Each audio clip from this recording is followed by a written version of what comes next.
আসসালামু আলাইকুম, কেমন আছেন সবাই? আশা করি ভালো আছেন। গত পর্বগুলোতে আমরা পোস্ট নিয়ে কথা বলেছিলাম এবং পোস্টের বিভিন্ন বিষয়গুলো, কিভাবে পোস্ট করতে হয়, কিভাবে পোস্ট মডিফিকেশান করতে হয়, কিভাবে পোস্ট এডিট করতে হয়, এই বিষয়গুলো আমরা দেখেছিলাম।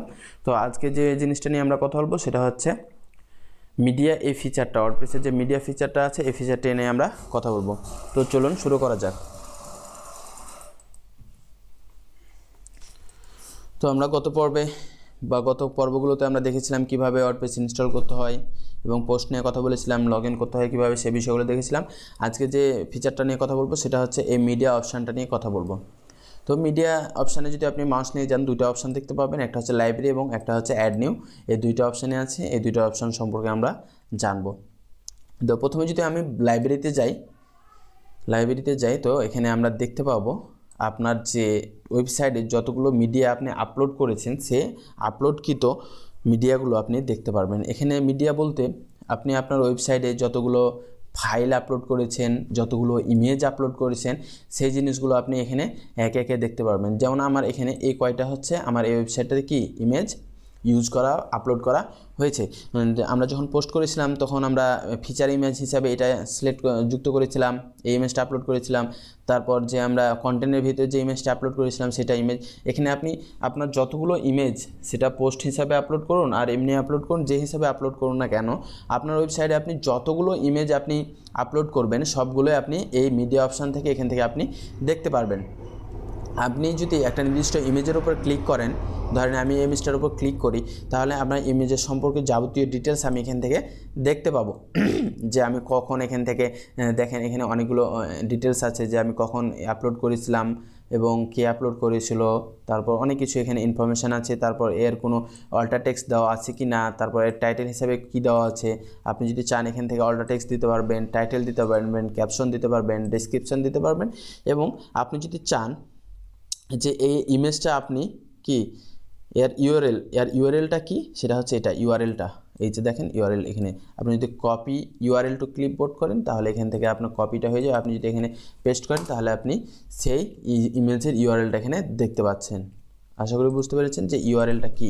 তো আপনি এখান থেকে কপি ইউআরএল টু ক্লিপবোর্ড করে আপনি ইমেজের ইউআরএলটা কপি করতে পারবেন। তারপর এখানে আরও তিনটা অপশান আছে, ভিউ, এডিট এবং ডিলিট পার্মানেন্টলি। আপনি যদি এখানে ডিলিট পার্মানেন্টলি করতে চান তাহলে এই ইমেজটা পার্মানেন্টভাবে আপনার এই সার্ভার থেকে বা ওয়েবসাইট থেকে ডিলিট হয়ে যাবে।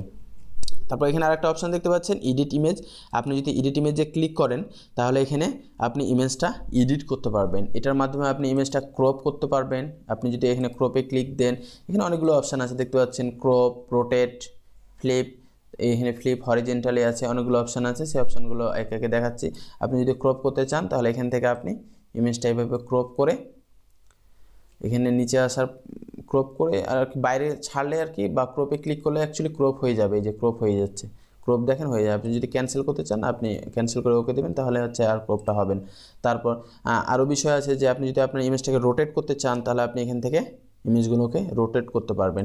তো অ্যাকচুয়ালি এগুলো হচ্ছে ইমেজ এডিটিংয়ের কাজ। ইমেজ আপনি কীভাবে এডিটিং করবেন, আপনি যদি ইমেজটা এখান থেকে এডিটিং করতে চান, এডিটিংয়ের হালকা পাতলা কোনো এডিটিংয়ের কোনো প্রয়োজন হয়, তাহলে আপনি এখান থেকে ইমেজগুলো এডিটিং করতে পারবেন। আপনি এখান থেকে ডাইমেনশনটা বা স্কেল এখান থেকে আপনি সেট করে দিতে পারবেন, কোন স্কেলে আপনি ইমেজটা নিচ্ছেন, অনেক কিছুই আছে। তারপর এখানে ইমেজের সাইজ কী থাকবে সে বিষয়গুলো আপনি এখান থেকে কন্ট্রোল করতে পারবেন। আমি ক্যান্সেল করে দিচ্ছি এবং এখানে কেটে দিচ্ছি। তো এখানে আরও উপরে যে অপশানগুলো দেখতে পাচ্ছেন এগুলো অপশান সম্পর্কে আপনারা জানেন অবশ্যই। এখানে সার্চের অপশান আছে, একটা বাল্ক অপারেশন চালানোর জন্য কিছু একটা অপশান এখানে বাটন আছে দেখতে পাচ্ছেন। এখানে লিস্ট ভিউ আছে একটা এবং গ্রিড সিস্টেম ভিউ আছে, যেটা এখন গ্রিড সিস্টেমে দেখাচ্ছে। আপনি যদি লিস্ট চান তাহলে আপনি এখানে ক্লিক করতে পারেন। ক্লিক করার পর এখানে ক্লিক করে আপনি লিস্টটা নিয়ে আসতে পারেন। এই যে দেখেন যেভাবে আগে আমরা পোস্ট দেখতাম সে পোস্টের মতো করে আমাদের এখন দেখাচ্ছে। আপনারা যদি এখানে ক্লিক করেন তাহলে এটা গ্রিড সিস্টেমে দেখাবে। তারপর ওপরে যে অপশানটা দেখতে পাচ্ছেন অ্যাড নিউ, এই অ্যাড নিউর মাধ্যমে আপনি চাইলে এই মিডিয়াতে আপনি ইমেজ অ্যাড করতে পারবেন, অথবা আপনি এখানে যে অ্যাড নিউটা অপশান দেখতে পাচ্ছেন এখান থেকেও আপনি মিডিয়াতে চাইলে ইমেজ আপলোড করতে পারবেন।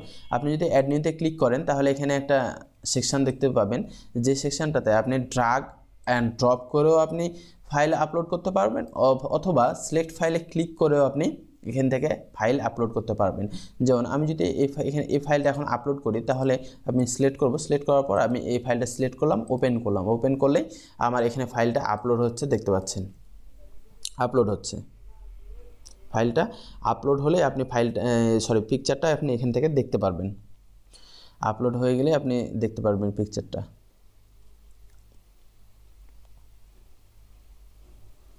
আর আরেকটা বিষয় হচ্ছে আপনি যদি ড্রাগ অ্যান্ড ড্রপ করে আপলোড করতে চান, যেমন আমি ধরেন এই পিকচারটা ড্রাগ অ্যান্ড ড্রপ করে আপলোড করতে চাইছি, এই পিকচারটা ধরে এনে আমি যদি এখানে ছেড়ে দিই, এখানে ছেড়ে দিলে দেখবেন আপলোড হতে থাকবে। এই যে দেখেন ছেড়ে দিলাম, আপলোড হতেই আছে পিকচারটা।